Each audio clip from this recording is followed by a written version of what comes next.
Hello, welcome back to Premier League Prime Time. The Manchester Derby is finished. Manchester United nil, Manchester City nil, and we are joined today by Mr. Nate and Henry Smith-Hasty. How are both of you feeling today? I'm I'm doing wonderful. well. I'll go first, Henry. I'm doing well. A little bit of a disappointing game. It was a little boring, but yeah, I don't know. I'm doing all right, Davis. How about you?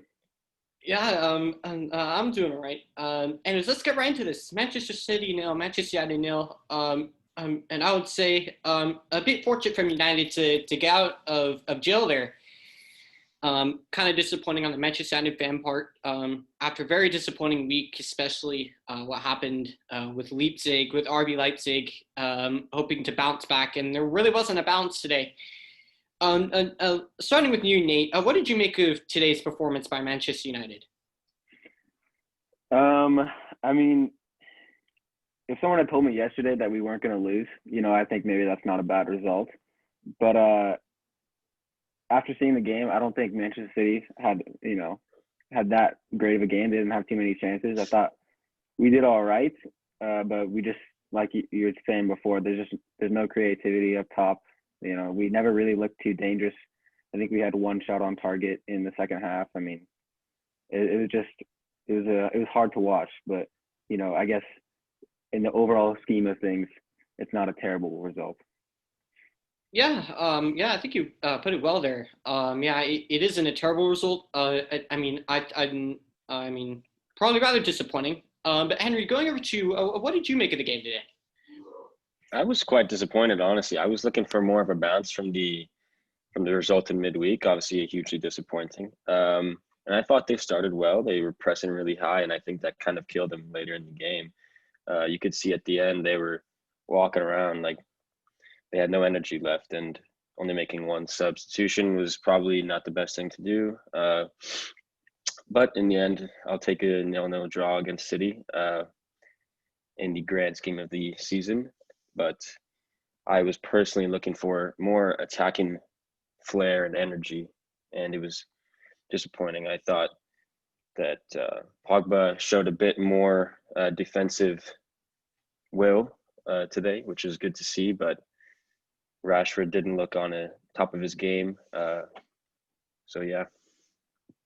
Yeah, I agree with most of the things you said. And in particular, that man who's literally in the headlines every week, whether it would be coloring his hair, going out for a drive, literally anything. Paul Pogba is always in the headlines, but he was definitely in the headlines. And I can guarantee, probably to all of us as a fan base, a lot of us were probably surprised when he got the call to start, just because of everything. That is wonderful. And pro Manchester United agent Mino Raiola has been saying about our club over this past week. But looking specifically at this game, who do you think is to blame for this disappointing result? Would you say the players? Would you say the manager? I think I've got to look at the players first. I think they were the ones playing on the field, especially like in midweek after that result, as I said. And you can honestly put a lot of the lack of energy down to the leaders, like the captain and the senior players of the team. I'm not the biggest fan of Harry Maguire. I'll say that to his face. But I think we can look to blame him. But it's a real collective team effort, and I think the energy was lacking a bit today. Yeah, Yeah, I think I'd have to agree with that. But I also think Ole is partly to blame. I mean, he is the manager. Like, I think it is partly his job to get the players. I mean, obviously, I don't know what's going on behind the scenes in the locker room and stuff, but I think it's partly his job to get the players ready to go for the game. And it looked like maybe they were for the first 15 minutes or so, but then, as you said earlier, Henry, that they all sort of died out around the 70th minute and didn't have much energy. And we only made one substitution, which hurt us. And it's not like everyone was playing so fantastic that there was no need to make any changes. Like I think some fresh legs could have done us a whole lot of good. So yeah, I think it's a collective effort. Yeah, and looking at the manager Ole Gunnar Solskjaer, where do you stand on him? Are you all in, or are you all out? Ride it till the end of the year. It's a great question. I, It's a great question, Davis. I think personally, I'm gonna have to say I'm Ollie out. I think he's out of his depth at United. I don't think he's up to the level. With that being said, he's not the biggest problem at the club, and it goes much further beyond that. Let's say we bring in somebody like Pochettino, and we don't get in his players that he wants. It's the same thing's gonna happen again. It's just the same cycle that we've seen with the past like 3 or 4 managers. So I think Ollie does need to go, or even I don't think he'd be open to this, but maybe an assistant coach role or something like that. But I don't think he's the man for the job. But there are bigger changes that need to occur.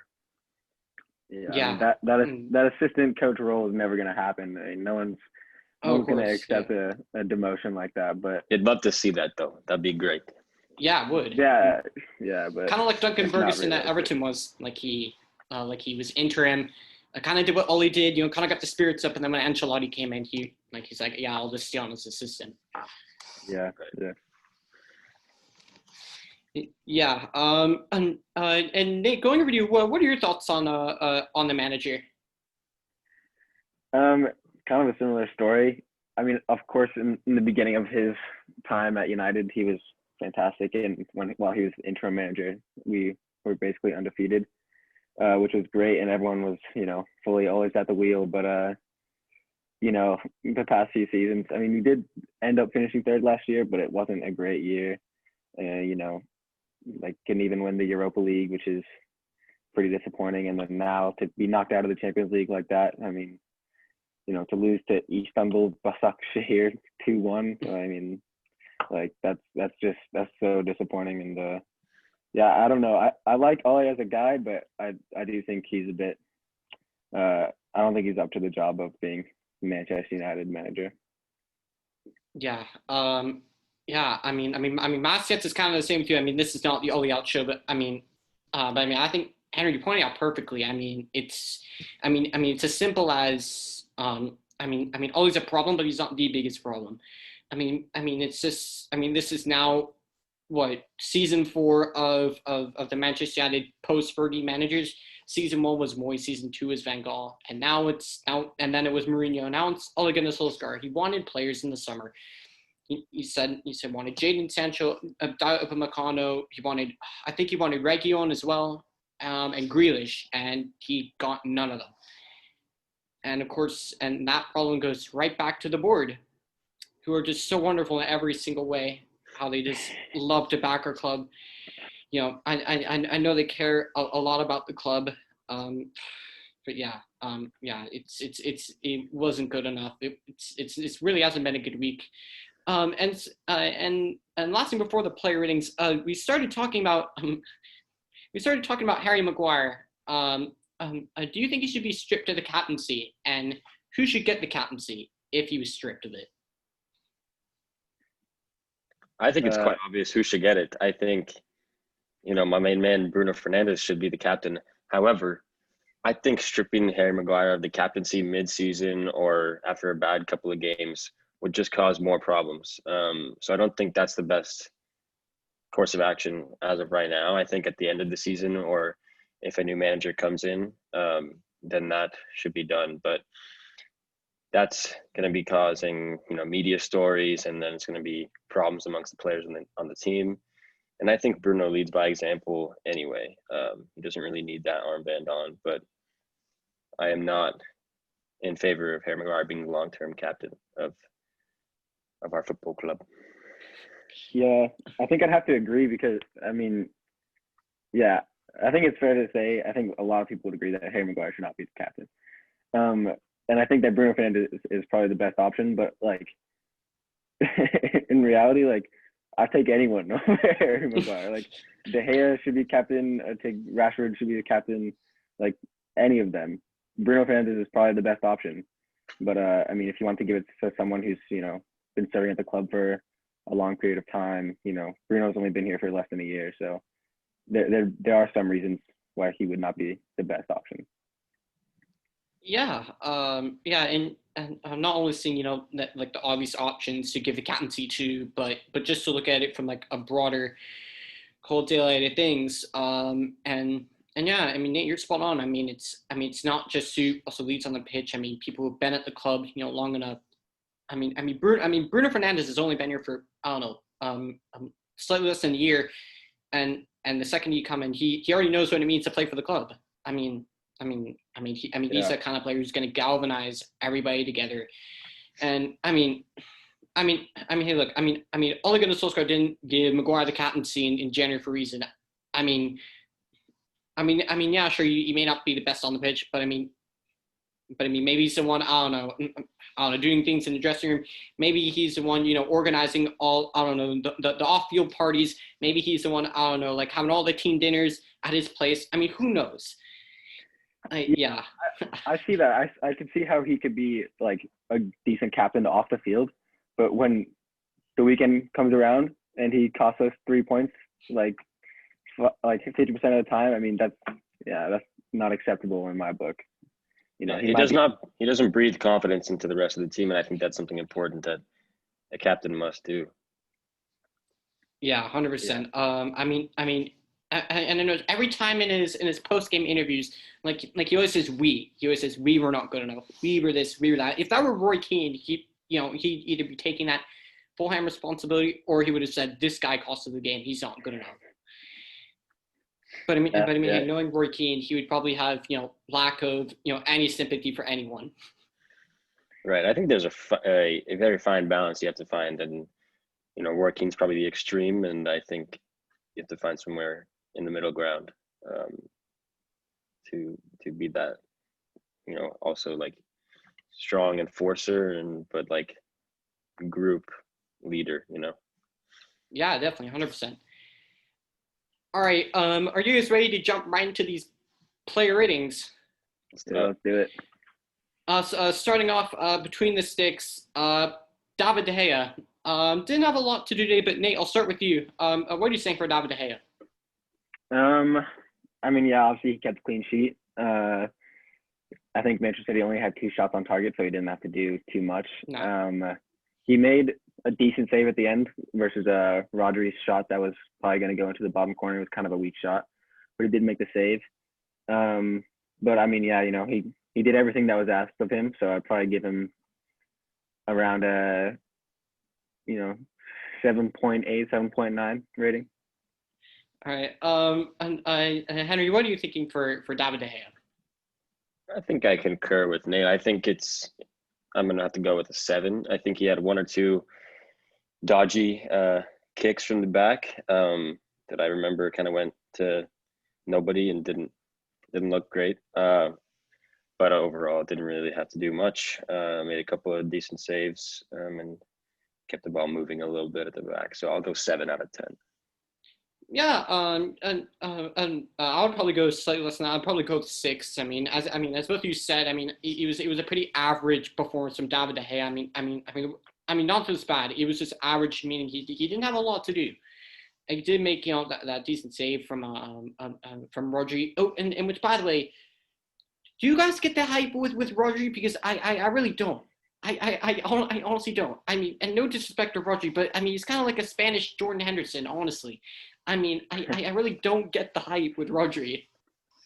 Don't get it either. I think he doesn't move well. He's slow. He doesn't turn. He's like Maguire. He's slow as bricks. His passing is good, but anybody can pass a ball with 20 yards of space. So he's a Spanish Matic, I should say. Yeah, Spanish Matic. Don't compare him to Matic. Okay, it's a bit harsh. Anyways, going into the next player, Aaron Wan-Bissaka. Nate, starting with you.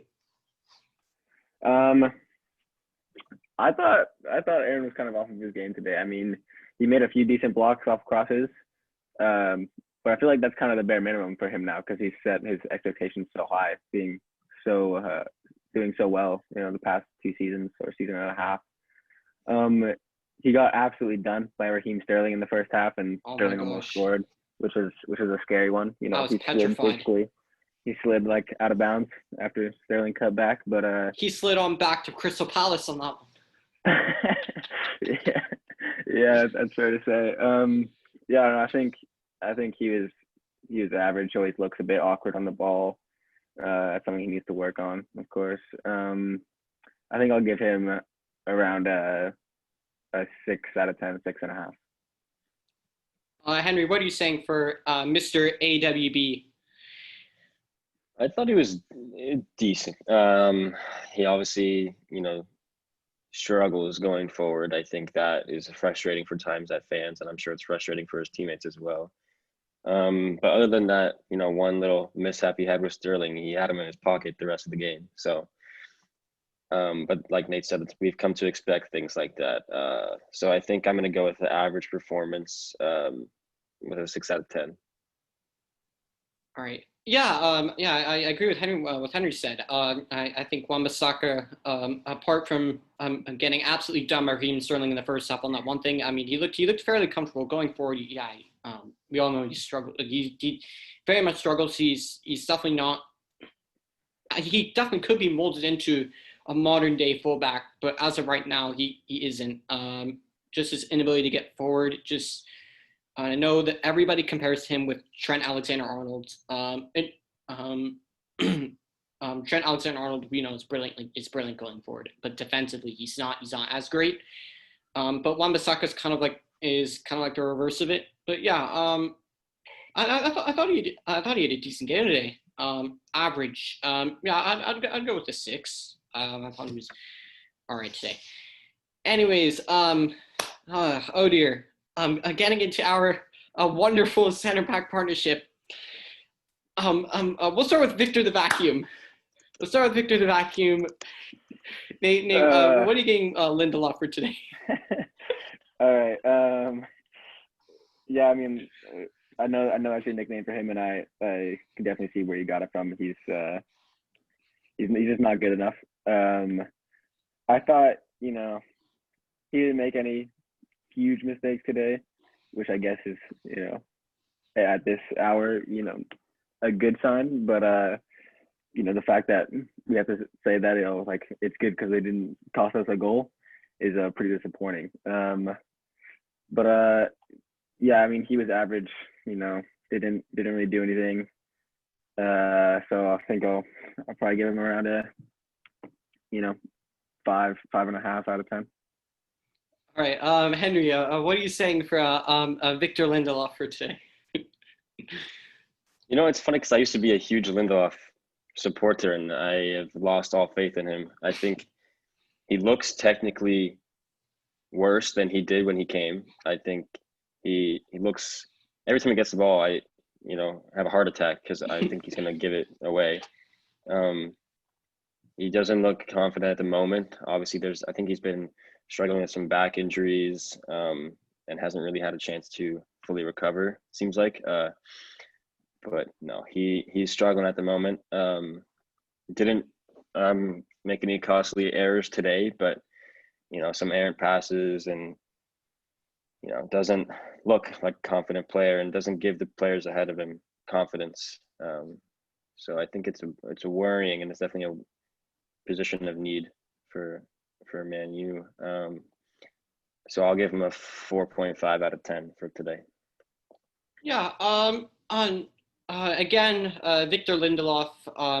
And to be, other than, I mean, he had some very, very poor passes, but honestly, other than that, he actually really didn't put too much foot wrong. I mean, I've been very critical of Lindelof as of recent, and I used to be a big Lindelof fan myself, especially in that 2018-19 season. He was our best center back. He was absolutely brilliant. But he hasn't really cut it this year. But I mean, I'll give him a 5. I mean, not great, but I mean, more on the average side for me. Duffing was the better of the two. And then going into the next one, Harry the Hoover, the captain. And for me, not only am I going to judge him on just as being a center back, but you should also be judged on just being a captain. And Nate, starting with you, what are you going to give Mr. Hoover for today? Yeah, I mean, let me just be clear. I hate Harry Maguire. Like I really think that he's just not a good player. Like I don't understand. Like when he dribbles, he looks like he has never touched a soccer ball in his life. Like he can't use his left foot. I think there was one point today where he was being closed down and he went to pass it to Luke Shaw and it was like 10 feet in front of Luke Shaw and he just kicked it out of bounds and said he got a throw in and like started an attack. I mean like that's just like I can make that pass better than him and that's not a good sign. Yeah, you probably could. Even his yeah. full cut is better. yeah. Yeah, I mean, he doesn't look, and as a captain, he doesn't motivate the squad. I feel like he's always sort of whining and complaining when he makes mistakes, and kicks the ball out of bounds a lot. And like Henry said about Lindelof, whenever he gets the ball at the back, I'm always just like, oh, just find a pass like as fast as you can, please. Like the second that Gabriel Jesus starts pressuring him, things get a little shaky. Oh dear. So yeah, I'll give him like a 4 out of 10 for today. All right. I think it's consistent. Henry, what are you saying for our captain for today? Let's be clear. This guy is a meme. He's the joke of the club. He's people. He's not an intimidating force at the back for any opponent. He's intimidating for United supporters, I think, more. Yeah, and today was, more the same. A lot of poor passing, bit of whining, some sketchy little tugs on Sterling in the box there had me a little scared. And yeah, like I said, he doesn't breathe confidence into the team. But, wasn't his worst performance, so I guess I will have to reward him for that. They didn't get scored on. So I'm going to go with a 4 out of 10. Yeah, I've been critical of Harry Maguire, but I actually will give him a 5, just give him the benefit of the doubt. I think I was surprised at how Harry the Hoover and Victor the Vacuum.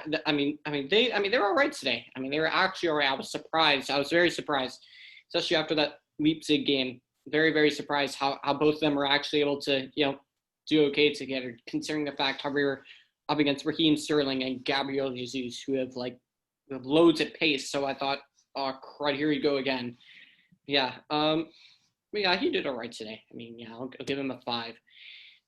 Going to that left back spot, Luke Shaw taking that position back from Alex Telles, was played midweek in the back three against Leipzig, which I felt sorry for him because he got thrown in right when he came back from injury. I thought it was fully wrong to throw him in like that, but he's back again today. Nate, what are you giving Luke Shaw for today? I thought he was average. He did some okay things. He didn't look too dangerous on the attack. He wasn't that sketchy at the back. I never was too worried about him getting caught out of possession. I don't think he should have played. I think Alex Telles is a much better player than him. I don't know why we bought Alex Telles if we're just going to play Luke Shaw every week. But he wasn't awful today. But you never know if maybe Alex Telles had played, he might have made a difference. Whipped in across and maybe we would have won the game. So I'll give Luke Shaw a 5 out of 10 for today. All right, Henry, what are you saying? I thought he was average. I don't think he was anything special, but he also didn't do anything horrible. He looks good on the ball, as I always thought. He's pretty smooth on the ball, but it doesn't really take him anywhere. Whereas I think Telles is much better going forward, and is a much more of a threat for the opposition. But I thought it was an average performance from Luke Shaw. I'll give him a 6 out of 10. Yeah, I'll go with a 5 out of 10. Average game, quite average from Luke Shaw. One thing I've always said defensively, I've always thought he's a decent player at times. Typically, especially when we've seen him at that left center back role in that back there, especially at times like last season. Personally, I thought he was good and like the derby last season, at home, Chelsea, away. There were times where I thought that Luke Shaw really did a job in the back three, but he was back in the back four. Just is no threat whatsoever going forward. But yeah, defensively he was good. And then one thing I don't understand, we have a brilliant playmaker in Bruno Fernandez, right? Why on earth is Luke Shaw trotting all the way from left back to take our corners? I honestly don't get it. Is Solskjaer thinking to himself, all right, Luke, do what Alex Telles does every week? I mean, he's not Alex Telles. He can't put in set pieces for his life. Every cross he either goes to the first man or it just beats everyone. But yeah, Luke Shaw is average. I'll give him a 5 for today. Going into that midfield diamond, starting off with the CDM, my guy was back, the new Casemiro, Fredinho, and honestly, it just makes a huge difference to see him back today. I don't think Fred had world class game, but just his dynamics. Just his ability to be dynamic in the midfield. And I think now people are finally seeing that all, like, everyone in like the first, I don't know, first year and a half of Fred's Manchester United career, on autos here, 50 million down the drain for Fred. Oh, he's gonna flop. 50 million seems like for the player he is right now, yeah, he doesn't score all the goals and everything like that, but I mean, that's not his job. But I think 50 million right now is actually looking like a decent price for Fred. But Nate, starting with you, what did you make of Fredinho's performance today? Yeah, I think Fred's a decent player. I thought he played all right today. He obviously got a little injury in the first half, which I thought he was going to come out for at first, but he managed to push through it and play the full 90 minutes. I'm not surprised Ollie made him play through it. Yeah, I mean, of course, he doesn't like taking Fred off, I guess, as we saw versus PSG when he got a second yellow. Yeah, I think the injury probably, made his game a little worse today. He was clearly sort of hurting a little bit, started stretching it out at times when he wasn't right in the middle of the play. Yeah, he does it right. He does well defensively, I think, which he did today. He makes a lot of interceptions, wins tackles. It is okay going forward. He can pass the ball decently. He has some stray passes every now and then. But yeah, I thought he was average today. So I think I'll give him 6 out of 10. All right, Henry, what are you saying for Fred today? I thought he was average. I think, yeah, obviously we talked about his injury, clearly struggled with it a little bit, but didn't really stand out to me as either a bad performance or a great one. I think he can be a long-term solution as that holding midfielder or that pivot in between two more attacking-minded players. I think a problem with our midfield as a whole right now is that we have to play with two holding midfield players because our defense is shocking. So I think it hurts everybody in the midfield, Fred included. But he was average today. 6 out of 10.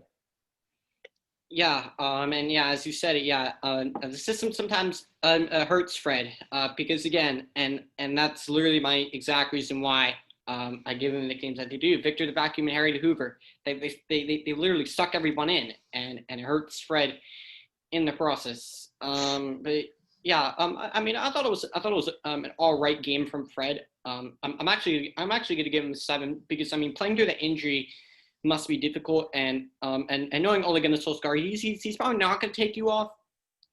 Even if you are going to have it, even if you have an injury, just knowing Ole probably won't take you off. But yeah, for me, Fred was just in terms of his athleticism in the midfield, he was super dynamic, and for me, he can be the long-term solution. But I think he has to be coached strictly for that holding midfielder role. I think sometimes he's put in that right side of the diamond. Sometimes he's put in a midfield too. I just think I think he needs Michael Carrick and Nemanja Matic to just help him in that one position. so he can just be a true CDM. I mean, like Fernandinho is. I mean, he can play center back, but Fred, of course, is not center back. But I mean, I wouldn't be surprised if Oli put him there. Yeah, I'll give Fred a 7. I thought he was a better player of our team today. And going into that right side of that diamond, and for the love of gosh, I honestly don't get it. I honestly do not get what is so great about Scott McTominay. I'm not saying he's a bad player, and people have said, "Oh, Dave, you have a Scott McTominay agenda." Listen, I think he's an okay player. I love his passion, but for me, he echoes the manager for me.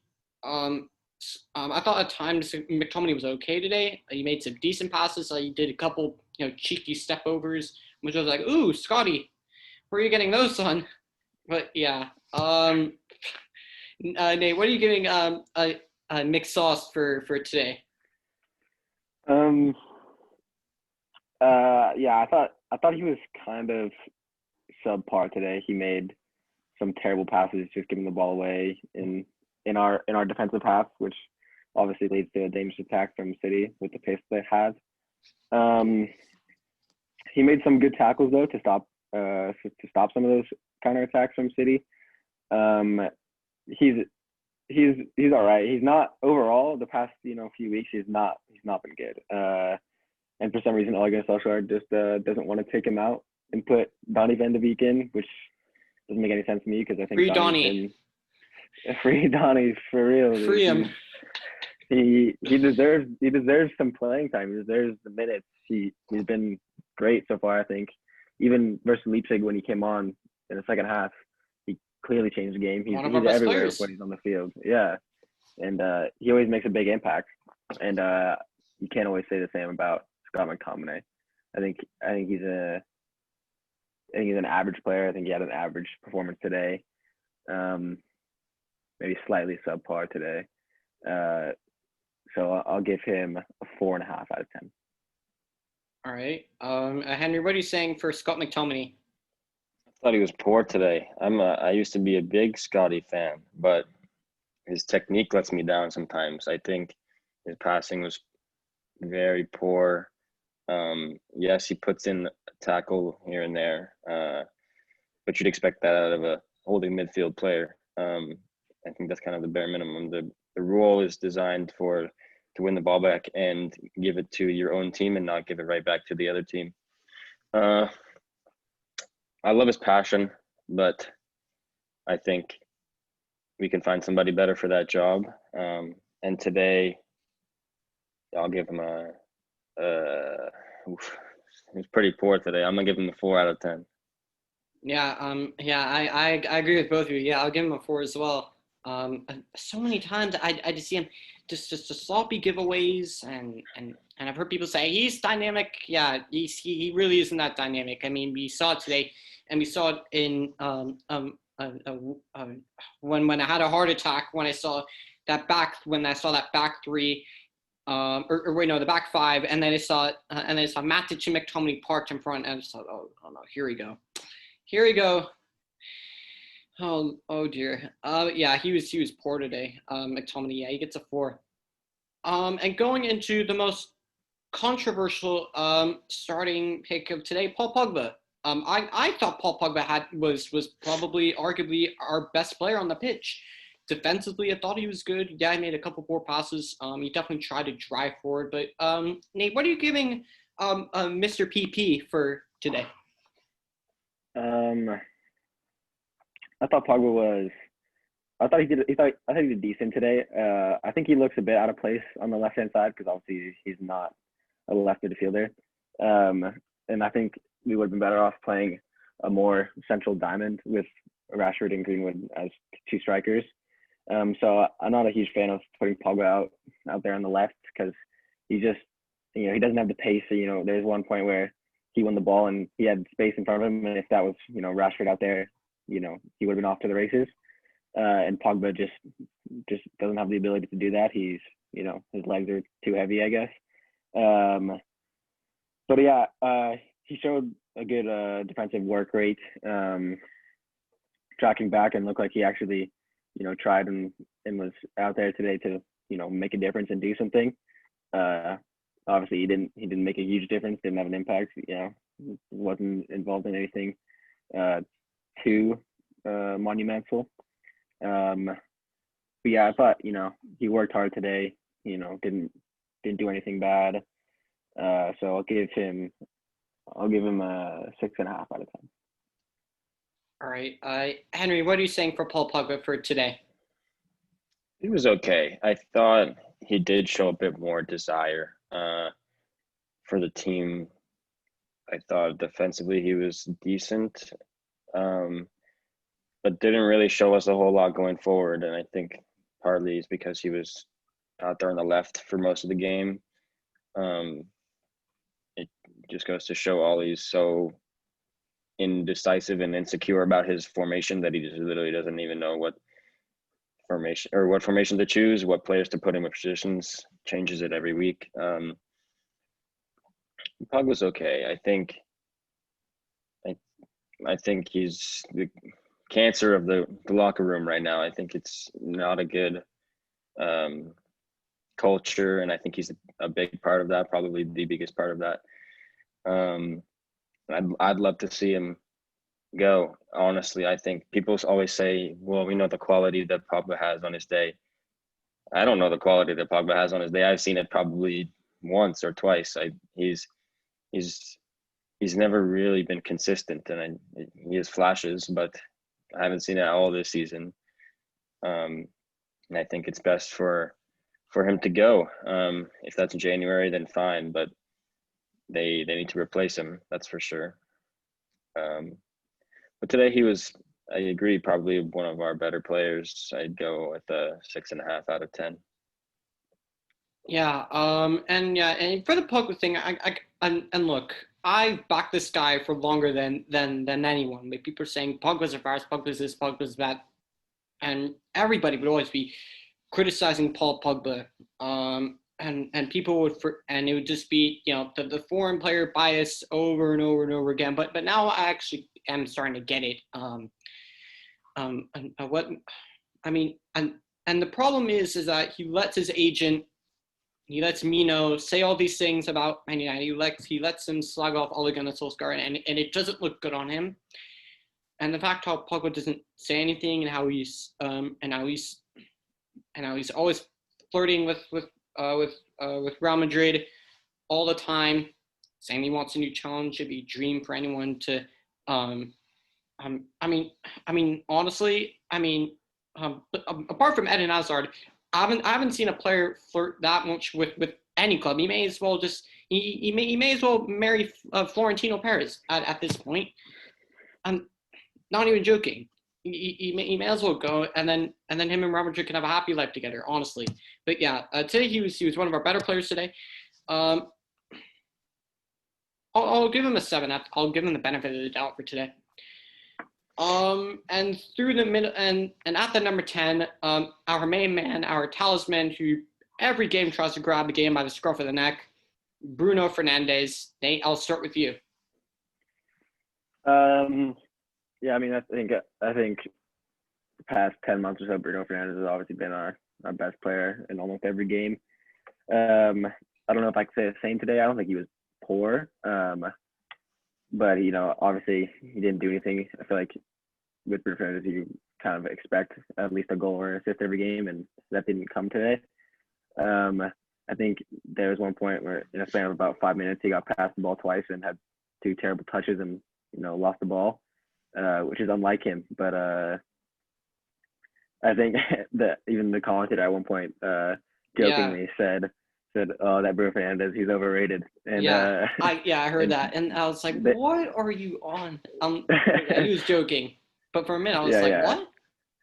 Yeah, no, I think he was just having a laugh, and obviously Bruno Fernandez is world-class player. But he didn't. He had 1 shot on target in the second half, but it didn't trouble Ederson at all. It was just straight down the middle, and so yeah, I think I'll give him a 6.5 out of 10 as well today. All right. And Henry, what are you saying for Bruno for today? He was okay. I thought he had a decent game. I think he was always the one trying new things, and he's always trying to create chances. And what I love about him most is that he never really stops. He always keeps running, even on defense tracking back. I saw multiple times he was the only one, trying to close down balls or sprint to loose balls, whatever. But I didn't come off for him today, and you can't rely on one man every single game. So, but he was good. I think I might give him a 7 out of 10. Yeah, I agree with Henry. Yeah, I give him a 7 out of 10. I mean, this guy. There's so many times he looks frustrated. He looks very, very frustrated. And the one thing I do fear is that um, um, Pogba wanting to go, and of course he wants to go to a club and win trophies. I fear that same thing is going to happen. If people are not going to be looking at Pogba, but in the future people are going to be looking at Bruno. That's my biggest fear if this club doesn't turn around. And honestly, I think if you ask any fan, would they rather lose Pogba or Bruno? I think that's just. I think that's a pretty, a pretty basic, easy decision there. I love Pogba, but yeah, he can go, because Bruno Fernandez is just. I mean, this guy is a revelation. If it weren't for Bruno Fernandez, I think Ole Gunnar Solskjaer probably would have been sacked by the end of January. He's really kept him in a job. For that reason being, if it weren't for Bruno, United probably wouldn't even be in Europa League. We'd probably not even be in any European competition. I mean, this guy has just carried us from the depths of losing to Burnley and conceding worldies from Jay Rodriguez. I was watching that game and I'm thinking to myself, for losing to Burnley. I mean, what is this? To beating Chelsea and then Manchester City. I mean, it's that simple. But yeah, Bruno Fernandes for me gets 7 for today. And going with the two strikers up front, we'll start with Mason Greenwood. Nate, what are you saying for a young prodigy for today? I love Mason Greenwood. I think he could be one of Manchester United's all-time greats if he continues to, score and play as well as he has the past season or so. Just sort of it's a big theme today. He was kind of average, didn't really make any. He wasn't a huge threat. He had I think one chance, I think, where he did a quick turn and tried to have a quick shot, and he sort of scuffed it and it went wide. But he's always working really hard. He tries his best. He is dangerous. Because he shoots so fast and defenders aren't really used to that and don't have time to make a tackle and block him a lot of the time. But yeah, today he didn't look as threatening as he usually was, as he was after the restart last year when he was scoring goals every game, scoring bangers every game. And watching that, I was getting so excited because I was like, yeah, I even added him on fantasy. I even added him on my fantasy team. But then, yeah, what always happens to me, the moment I add a player who's sparring, the curse always happens to me, and their form just drops, and like I'm just like, why did that happen? Yeah, I have him on my fantasy team as well, and I'm holding out this year. I haven't traded him yet, even though he's only gotten like 15 points the whole year, because I do think that he will have at least one spell during the season of hopefully a run of games where he is scoring and just like what happened last season. So I haven't traded him yet, but I mean, you got to start producing something for me, like I can't be taking any L's because Mason Greenwood isn't performing, but yeah, I think he was all right today. I'll give him a 6 out of 10. All right, Henry, what are you saying for Mason today? I liked his performance today. I think he's not developed, but shown more of his game this season. Obviously was out for a long time with off the field, the injury stuff. But I think he's he's growing as a player. He's showing more than just that lethal finisher. He's tidy with his passing. I think he works hard for the team. And when he's on that right side, I think he helps Juan Bissaka a lot. With that being said, I'd love to see him score today, but didn't happen. So I'll give him a 6 out of 10 as well. Yeah, I agree with you. I'll give him a 6. Yeah, I mean, everything you just said. I mean, you said it perfectly. Mason Greenwood. This season he's with the injury problems and the off-field problems and what happened with England and Phil Foden and whatnot. I just think he's growing as he's growing as a person as well. And this is one thing I will praise Ole Gunnar Solskjaer for. I mean, and I think he's done a great job just protecting Mason Greenwood and really nurturing him into the squad. Unlike Dan James, I think he really has been very, very careful with Mason Greenwood. And yeah, Mason Greenwood is an absolute gem, and I think he can go on to be one of our greats. Honestly, I think he could be fantastic, and he is a fantastic young player. And he's and in the words of Ollie, whenever we lose or to make an excuse, he's young. He's a part of a young squad, and he's developing and he's learning. But yeah, I'll give him a 6 for today. And for the last player, at the other end of that too, Marcus Rashford was a frustrating one for me to watch. But Nate, tell me what are you thinking for Rashi today? Yeah, Rashi, he just didn't get involved today. He wasn't really on the ball too much. Didn't have any big chances. Sort of have a few dribbles that didn't really lead to anything. Which is frustrating because kind of like I said about Juan Bissaka, we have such a high expectations for him now based on his, performances over the last year or so, where he's been excellent. I mean, leading goal scorer in the Champions League until he got knocked out. But he's been all right in the Prem. He's only scored 3 goals, which is a little, less than preferable. But today, yeah, he wasn't on his game. He wasn't really involved in link-up play. Didn't get the ball too much. Just looked a bit out of it. So I'll give him a 5.5 out of 10. All right. And Henry, what are you giving Mason for today? I didn't think Rashford looked up to it today. I mean, Rashford. I said Mason. No, you're good. I didn't think he looked up to it today. He struggled to get on the ball. Didn't get involved. I don't even think he had a single shot. He was almost in on goal. Had a poor touch. And we kind of forget Rashford is still a young player as well. He's still trying to find his consistency. And I think that will come. But I think one thing for me I've always noticed with Rashford is when he gets the ball like early in the games, then he will continue to get involved and he'll stay involved. And he'll look a threat for the whole game. And he really did not touch the ball, especially in the beginning, but throughout the whole game. And yes, he was playing as a striker for most of the game without Martial, which he's become accustomed to. And I think it's that inconsistency in positioning as well. It's tough for a player to try and adapt to.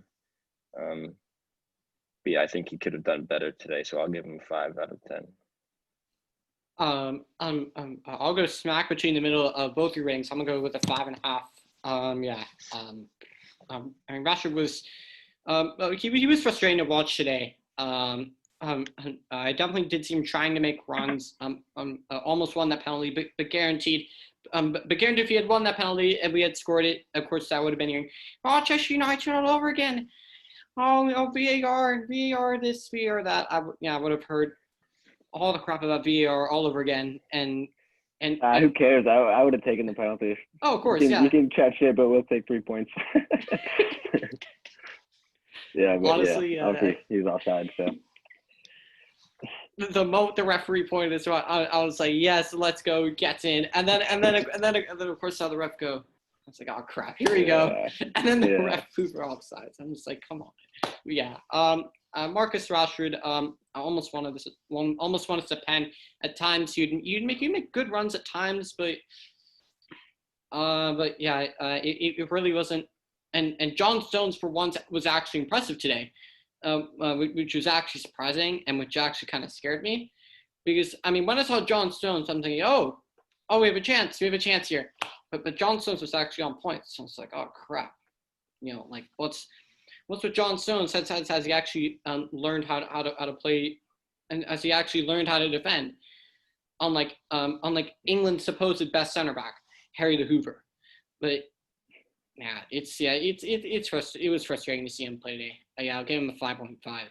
And the last rating of the day, let's rate the manager, Ole Gunnar Solskjaer, the man who has all the neat tactics and it was all the neat experience and has multiple ways of playing every week. What are you giving Ole for today, Nate? I mean, when you look at it, we kept a clean sheet versus Manchester City at Old Trafford, and we have been poor at home this season so far. So it's not a terrible result overall. But yeah, I mean, we didn't, we never really looked dangerous, which I think he's partly to blame for that. Only making one substitution when we clearly needed some fresh legs hurt us for sure in the last 15, 20 minutes or so of the game. I mean, yeah, his tactics and playing players out of their positions and different formations every other week is not helping the squad sort of gel and get into a rhythm. So yeah, I think for the, I guess you could say, okay result, I'll give him a 5.5 out of 10. But yeah, I mean, I think I'm still Ole out. He's got to go. Get a proper 100%. manager. Yeah. Henry, what are you getting for Ole Gunnar Solskjaer for today? I think Nate hit the nail on the head when he said, team's not gelling because the formation is different every week.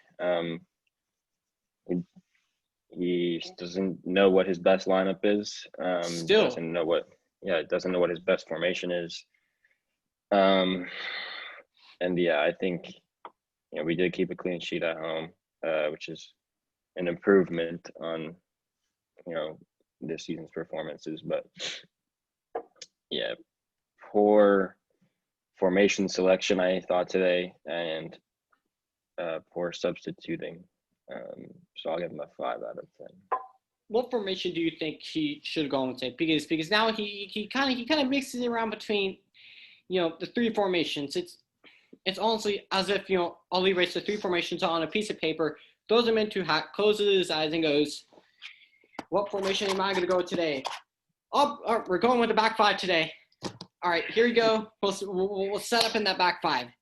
I mean, honestly, that is what it seems like. That is. I think a formation that I would love to see would be a 4-3-3 of sorts with Fred as the central holding midfielder with Pogba and Bruno just ahead of him. Neither one of them playing as that number 10, but both as like number 8s. Mm-hmm. I'd love to see that. I don't know if today was the day to do that, but I think today going with a formation with wingers would have been good because, as we know, Guardiola loves to bring his outside backs inside the field, almost playing as like center mids when they attack. So I think having Rashford on the wing would have been good because we know Ole loves a little counter attack. Always. But I don't know. I think we need to find some consistency in our team selection. Yeah. And for me, personally, it's hard to say. I think for the most part, he picked the right personnel. the right personnel, meaning who he has available. I mean, if he had literally any other half decent center back, I mean, Harry Maguire would be nowhere near the team. He doesn't trust Bailly enough, and I don't know what's happened to Axel Tuanzebe, and Mengi's not ready. But it's difficult. It's difficult to rate him for today. For me, going into this game, I thought he's gonna go with the back five. He's just gonna sit and he's gonna hit teams on the break. I was even thinking in the back of my mind, is Dan James gonna come back? I mean that pace. I mean Dan James for any game. I was concerned bringing him back this game but unfortunately City don't have Otamendi anymore defending. It's not Otamendi or Fernandinho or Otamendi and Stones, unfortunately. They actually do have decent center backs now in Ruben Diaz. They brought in Nathan Ake from Bournemouth, and Laporte is back. Laporte was on the bench. So I was a bit surprised at that one. But yeah, I think we have to go right down the middle. I'll probably have to give him a 5. But yeah, as Henry said, poor subs. Van de Beek should have come on straight away. McTominay should have just been dropped immediately after half because Henry, kind of like as Henry said about Harry Maguire, there were times where Scott McTominay my stomach just dropped at times. At like McTominay would just give the ball away, and Sterling would just be in on the other end, and I'm just like, oh crap, here we go again. Yeah, I'd have to give Ole Gunnar Solskjaer a 5 for today. Well, there you have it. That is our player ratings and post-match interview with the two Smith-Hasty brothers who have been absolutely awesome today. It's been a pleasure having both of you on today. Thank you, Davis. It was great to be here. It was a pleasure to be on the PL Primetime podcast. Thank you. Yeah, 100%. And we got and also I'll say it right now. If you liked what you saw from Nate and Henry, smash a like on the video, subscribe to the channel. As Ole Gunnar Solskjaer says all the time and every time about every player, especially about his favorite Harry Maguire and Scott McTominay, they were absolutely fantastic today. The lads, they got on very well. And we look forward to seeing them again on another podcast. Yeah, but if you want to follow us on Instagram and Spotify, links in the description. And for wherever you are watching in the world, have a good day / evening.